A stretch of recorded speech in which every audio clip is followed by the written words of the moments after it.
Welcome to Ceph News at 10. I'm John Schubeck, and this video is all about Ceph Cloud Transition for object storage. Let's get right to it. Let's take a quick look through the workflow from left to right. You can pause and resume the video as needed to look at the diagram. The end user will create a bucket. Presumably that bucket will have a standard storage class. The end user will then put contents in the bucket, but then they will apply a bucket lifecycle rule set. We're going to demonstrate that live. That bucket lifecycle rule set will say, after a certain period of time, transition or move objects meeting the selection criteria outside of the cluster to some other resource, an on-premises S3 object store, an off-premises S3 object store in the cloud, or possibly even on-premises S3 enabled tape. We're going to cover that in a future video.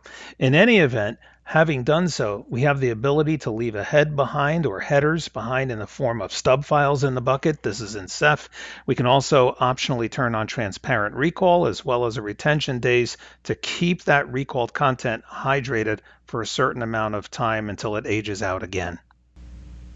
Let's move on now to our live demonstration. First, logging into our Ceph cluster dashboard, and we'll double check our object storage category here in the navigation pane, expanding object, going to gateways, and all engines are running. Now moving along to users, I created a provisional account for myself called John. I have a couple of buckets already, but I'm going to create a brand new bucket called Ceph to AWS. Of course, I will be the owner. Now, I already have tiering to AWS set up, and I'm going to go through a role play again to show what does it take to configure it in the first place. So we'll navigate down to the tiering category, click Create.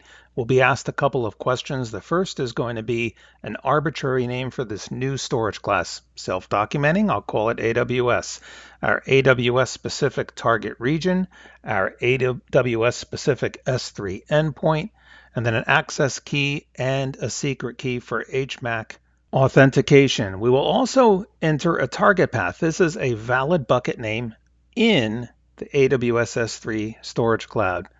I'll accept the default values of 32 megabytes for multi-part upload, multi-part threshold, and the all-important retain head object. We're going to need that for transparent recall later.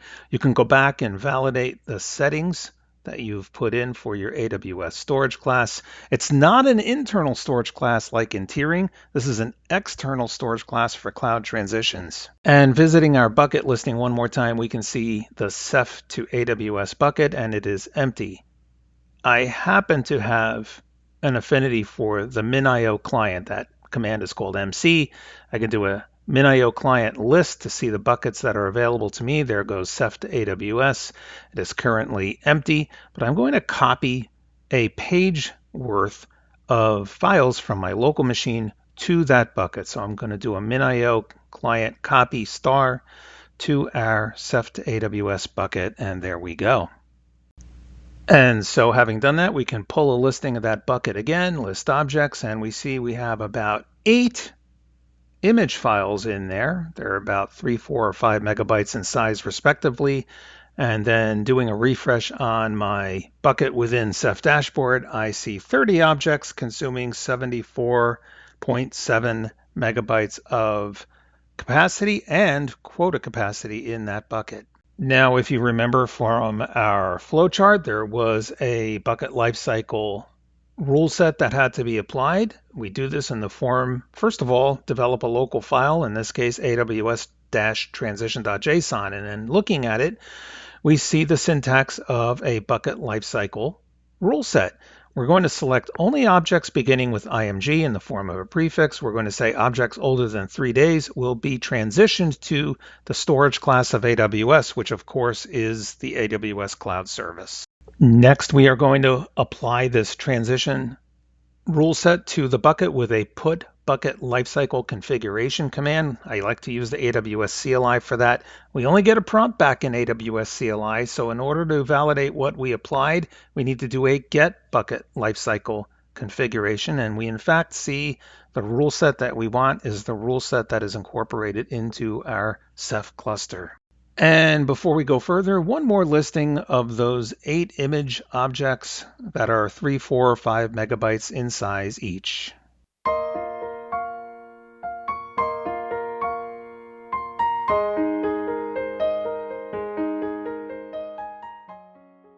And we're back, not in a few days, but really a few minutes, 3 minutes to be exact, and refreshing our listing. All 8 objects have been zeroed out, 0 bytes. The object metadata is still there in the form of a head or a stub file. And if we do a refresh on our Ceph dashboard, we see that the 74 megabytes is now consuming 39 megabytes, and the 30 objects is now listed at 22 objects.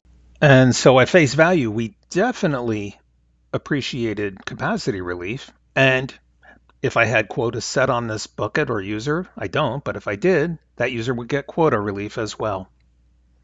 Now on to restoring objects or getting objects. So at any time you can use a Glacier-like call called restore object. We're going to say the restore request will keep it hydrated for 1 day.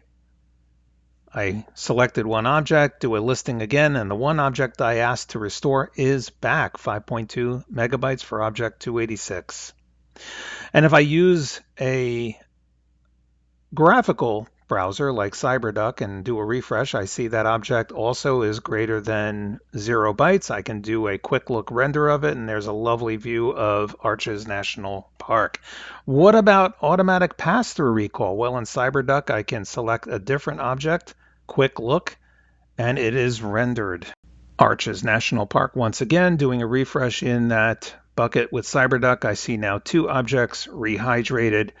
Same thing, generate a new listing in MinIO client. We see 2 objects have been restored, and those payloads will be retained for that 1 full day.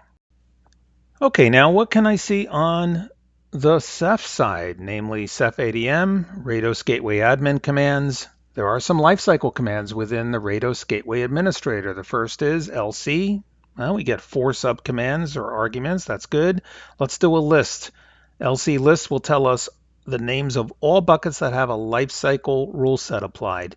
Let's get the characteristics of the bucket I've been working with today, and we can get, as a Ceph administrator, visibility into what those lifecycle policies have been applied. I'm actually intrigued by this one down here, non-current transitions. That might be a good topic for a future Ceph News at 10 video. Another thing you can do from Ceph admin, Rados Gateway admin commands, is show me all of the details in and around my cloud transition storage class specification. My endpoint, access key, secret key, virtualization versus path name addressing. What's the region? What's the target storage class? The multi-part upload sizes, read through true, number of days, etc. Obviously, I've clobbered my access key, secret key, otherwise I'd be giving away my HMAC credentials.